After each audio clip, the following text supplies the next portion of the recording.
1. He had agreed in spring to write a short story for the New Year's Eve edition of a newspaper magazine.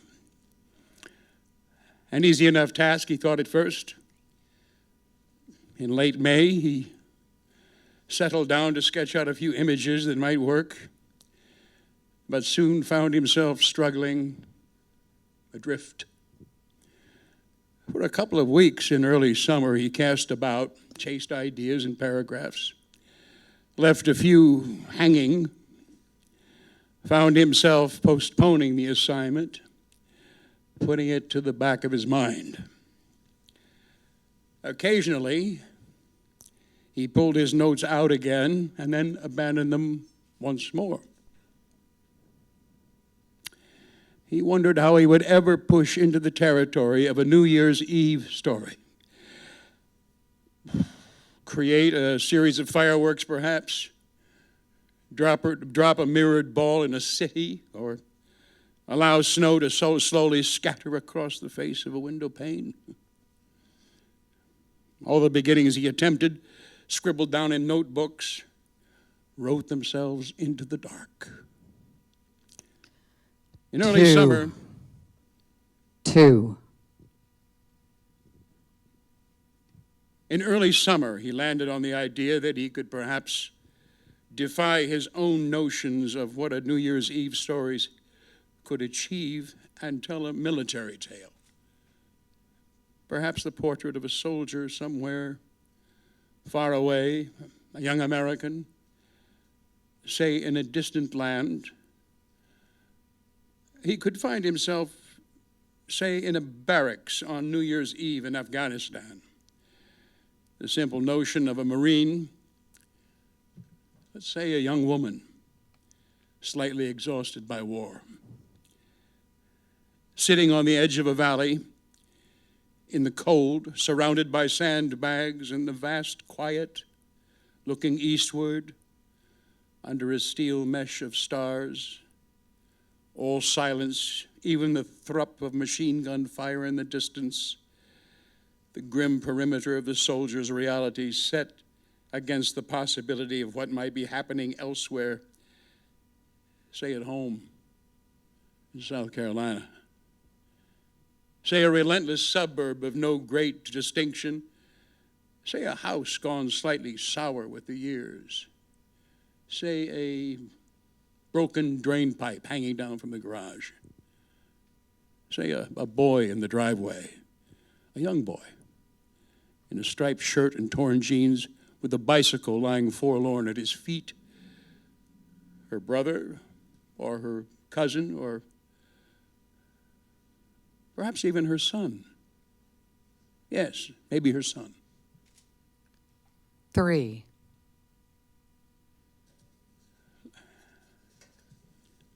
Looking out into the Afghan night, although it would be better to be specific, and she could be facing the Gothic dark of the Karangal Valley, maybe even the ridge over Loy Kole village, she would draw herself into the savagery found at the outpost of every war. Several layers of black pressing down on the already dark mountains, an area where even the stunted trees might seem as if they want to step off the cliffs and hurtle themselves to the valley floor. The darkness made again more visible by the layer of frost covering everything, the sandbags, the steel rebars, the machine gun, a Browning M57, the impossible stretch of distance, the enormity of black sky with everything so cold that the young Marine, let's call her Sandy, wears a balaclava over her face, under her helmet, and the tip ends of Sandy's eyelashes have frozen, and her lungs feel thick with ice, and when she looks through the small gap in the sandbags, her teeth chatter so much that she's afraid she might chip them. A personal dread, since Sandy is hip-heavy and small-breasted and unpretty in her own eyes, and 26 years old and feeling every single day of it, but proud of her strong white teeth. so that when she takes the upper lip of the balaclava and stretches it down over her mouth, the fabric tastes hard and rough and synthetic against her tongue. 4. Sandy sits alone in her rocky outpost. Unlikely, of course, but he knows a few Marines back in New York, and he has heard their stories, and he is well aware that reality so often trumps invention. So he justifies her aloneness with the idea that a New Year's Eve party is taking place in the village barracks below. And Sandy has agreed to give the other Marines a break, that she will take the post alone for an hour while midnight tips over, while the ball drops distantly, because everyone in Sandy's unit knows that Sandy is decent, Sandy is cool. Sandy knows the score, and let's be honest, Sandy likes her privacy. And she has been given special access to a satellite phone that she can use at the stroke of midnight, since who wants to be alone on New Year's Eve without a way to at least call home and say, and what is Sandy going to say? He has, he must admit, no idea yet. What he does know is that the sense of cold seclusion is important, not only because it is a New Year's Eve story, but because it freezes Sandy in her cube of human loneliness, like most of us. At the unfolding of a year, looking backward and forward both. Not only that, but the reader must begin to feel the cold that claws Sandy up there on the 308-meter ridge, so much so that she or he almost inhabits the very trees that want to step off the cliff. We should feel our own eyelashes freeze and clench our cheeks to stop our own teeth chattering, because like Sandy, we have something we must see or understand or at least imagine into existence far away. And we too have a distant hope that Sandy will say something into her satellite phone, perhaps not a resolution, but at least a resolve of some sort, a small parcel of meaning, though he still has little idea of what exactly she might say. She is beginning to become a little more complex for him, which he's grateful for, since deadline is approaching and he has to have it finished by mid-October at the latest. And he hunkers down for 3 or 4 days in late September in his apartment on 86th Street in New York, though he can still somehow feel the cold seeping in from the Afghan hills. And he wants now to capture the essence of what it feels like to be far from home, to be in 2 or 3 places all at once. And the simple notion that what we really need on New Year's Eve is a sense of return, whether to his own original Dublin or to Sandy's Charleston or to his New York or Sandy's birthplace, which is, let's say, Ohio. Though Sandy, of course, could be born just about any place, but Ohio feels right. Let's say Toledo. 5. This he now knows. 5. This he now knows. Sandy Jewell is 26 years old from Toledo. She lives in the South. She's a Marine. She perches in her camouflage more than 1,010 feet high in the debilitating cold, wearing a balaclava, looking out of the Afghan dark on the eve of the new year, about to dial a loved one on a satellite phone at her side. He wonders what might happen if once, a year ago, there were 3 space heaters in the lookout, but they leaked out a light so that the sniper took out another Marine simply by lining up a shot in the center of the heaters. A perfect mathematical triangulation. An incident Sandy might have been aware of when she volunteered to take the outpost. Adding another sense of dread to the story, perhaps it could happen again. A leak of light from her satellite phone this time. After a few days, he decided against it. It would be far too simple to embrace the ease of death by sniper fire. And what sort of New Year's story might that be anyway? The essence of Sandy's story has begun to place layers upon layers, though he does not know yet who the loved one is or what might eventually exist between them. Still, a certain mystery has begun to join things up. 6.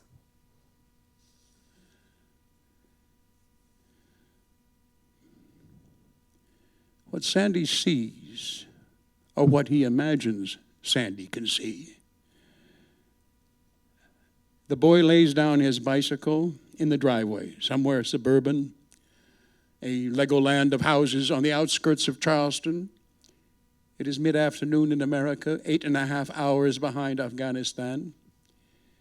He's a tall, thin, handsome boy.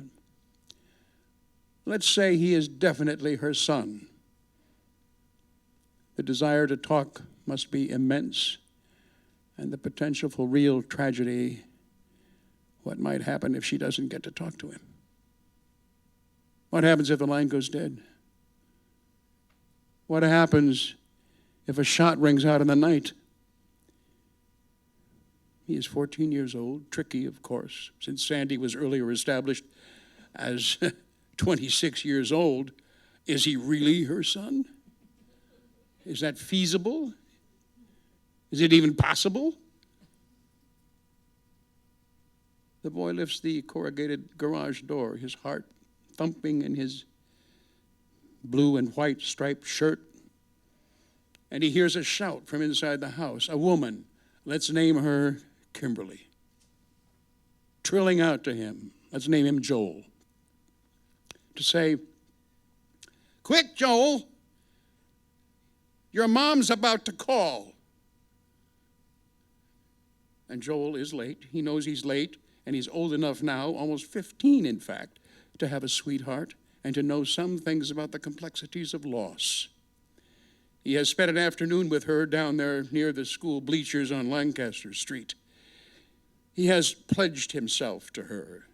He will be with her later tonight when the real clock, the American clock, strikes midnight. But first he must talk to his second mother in Afghanistan from the kitchen of his first mother's house. And though Joel calls her his second mother, he has only known Sandy for 4 years. He has scrawled an ink tattoo inside his wrist. K and S. Joel hurries through the house, slings his jacket across the kitchen table, yanks up a chair, glances at Kimberly, and says, while he stares at gaps in the hardwood floor, "What time is it now where she is?" 7. Sandy sits in the dark wearing a watch strapped to the outside of her wrist over her tan Nomex fireproof gloves, waiting for the countdown. There have been problems with the phone signal in the past, dropped calls, endless ringing, failed satellites. It's too early yet to call, but she keys the phone alive anyway and touches the ridges of the numbers, a rehearsal. Out beyond the outpost, nothing but the dark and the white frost on the land. The stars in themselves like bullet holes above her.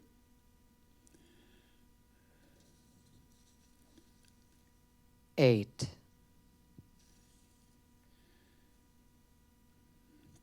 He wants desperately to create gunfire across the Afghan hills.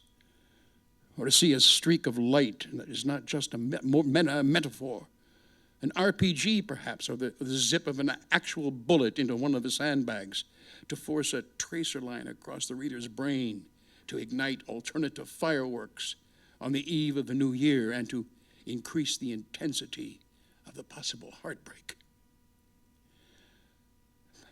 But the simple fact is that the Afghan night remains quiet, no matter what he imagines. Not even the howl of a stray dog or the hint of voices in the outpost. At 2 minutes to midnight, Sandy drops the balaclava from her teeth and leans across to pick up the satellite telephone once more. He has an inkling now of what she might say to her son, or rather, Kimberly's son. Sandy clicks the flashlight on the front of her helmet and thumbs the phone forcefully. The front panel lights up. She's been given a code. She takes off her gloves in order to dial the numbers precisely. She has a botched tattoo on the flap of skin between the thumb and the forefinger. The initials of someone else's name from long ago. She does not think of him anymore. It is midnight in Afghanistan and early afternoon in South Carolina. 9. He is writing this almost last part now in France, where he's traveling after a book event. It is the middle of September and deadline is looming. Some things he knows for sure. Sandy will not die. She will simply pick up the phone, she will dial through, she will call her lover and her lover's son, and she will simply say, Happy New Year, in the most ordinary way, and they will return the greeting, and life will go on, since this is what our New Year's Eves are about. Our connections, our bonds, no matter how inconsequential, and the story will be quiet and slip its way into its own new year. 10. Inside the kitchen on North Murray Avenue, Kimberly stands at the counter with her hands webbed wide, waiting for the call. Spread out in front of her is the prospect of a feast. Chopped peppers, onions, a half pound of oysters, a cup of cooked shrimp, tomatoes, sprigs of thyme, lemon, lime, olive oil, salt, 3 cloves of garlic for the bouillabaisse she has planned. Kimberly has placed a second wine glass at the end of the table. She is 38 years old, tall, slim, pretty, a university professor. She aches for the call. She has not talked to Sandy in a week, just after Christmas, when they argued about the length of Sandy's tour. The call itself has become a distant memory, a barely remembered pulse. Kimberly listens to the wine gurgle against the side of the glass. This to her is the essence of the season. The loneliness, the longing, the beauty. She reaches for a spoon and begins to stir. 11. It's late September now, and he is seriously deadlined. But he is struck by the notion that the story is endless. He could stay with Kimberly, or he could return to Afghanistan, or he could slide into the past, or he could follow Joel down to the bleachers with his sweetheart later tonight. Let's call her Tracy. Or he could descend the hill to where the other Marines are having their party, or he could follow the path of a satellite, or he could go back to Sandy's original lover, or he could summon in the snow to swirl across the night. He is in Normandy, by the sea. The waves ribbon and buckle on the shores of Etretat. 12. He cannot get this phrase out of his mind. The living and the dead. 13. How is it that a particle of a voice gets transmitted down a telephone line? How is it that Sandy summons up a simple phrase and the muscles in her throat contract? How is it that Kimberly hears a sound and already her hand is moving through space to reach for the white kitchen telephone? How is it that Joel feels a pang for Tracy? What exactly will those bleachers look like at midnight? And who, by the way, is Joel's father? And what is it exactly that Kimberly teaches in university? And did she meet Sandy on a college campus? What might Sandy have been studying? When did Sandy move from Ohio? Did she join the Marines after a breakup? Was she married before she met Kimberly? What is that initial tattooed on her hand? Does she want to have a child of her own?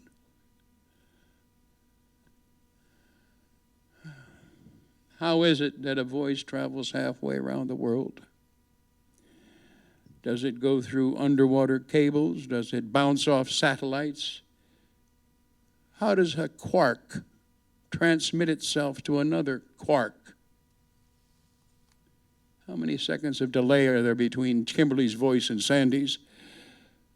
Could a bullet travel that distance without them knowing? Could there now be a death at the end of this story? Are there any female engagement teams in the Carangal Valley? Is there even such a thing as a Browning M57? How private is this phone call? Who might be listening in? Can we create a brand new character so late on, let's say like an agent in Kabul, a malevolent little slice of censorship, eavesdropping in on Sandy? Can we see him there with his headphones, his heartlessness, his bitterness, his rancor? And what about his own childhood, New Year's Eves in Dublin? Could he disappear back to them? What was that song his father used to sing? What about those days when he used to run out into Clonkeen Road at midnight, banging saucepans during in the new year? And what about that sense of promise the Januaries used to bring to his boyhood? But more important, and perhaps most important, what happens to Sandy when she gets through on the telephone? What sort of feeling will rifle through her blood when she hears Kimberly's voice? What great desire might arc between them? Or what sort of silence might hollow itself down the telephone line? What will happen if they argue it once again? Will Sandy describe the bunker where she sits? Will she try to articulate the darkness? Will those fine teeth chatter in the cold? Will Kimberly open up immediately and make her young lover laugh? Will the white wine disappear from the glass? Will she talk about the bouillabaisse? Will she even use the word love? What will Joel's first words be to Sandy? Will he tell her about Tracy? Will he tell her that he will go down to the bleachers tonight? Will Joel's father, let's call him Paul, living up north in a college town in New Hampshire, a biologist, or an anti-war activist, ever hear any of this? How many years has he been estranged from Kimberly? Has Sandy ever met him? How long will the phone call eventually last? What happens if the satellite suddenly fails? Where will his own children be this New Year's Eve?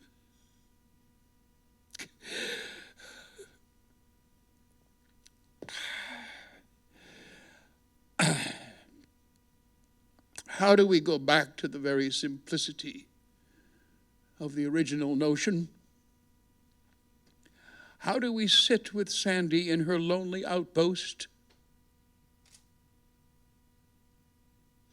How do we look out into the dark? And who, anyway, was the dead Marine? 13. Redux. The phone rings. It rings and rings and rings.